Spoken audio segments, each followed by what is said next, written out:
اعوذ باللہ من الشیطان الرجیم.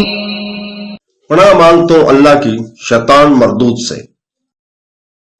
وما منعهم أن تقبل منهم نفقاتهم إلا أنهم كفروا بالله وبرسوله ولا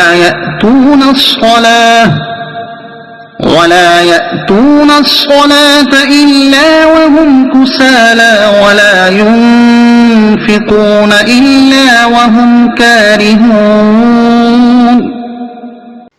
اور ان کے صدقات قبول کیے جانے سے یہ بات منع ہے کہ انہوں نے اللہ اور اس کے رسول کے ساتھ کفر کیا اور وہ نماز کی طرف سستی اور کیلی سے ہی آتے ہیں اور ناغوری سے ہی مال خرچ کرتے ہیں.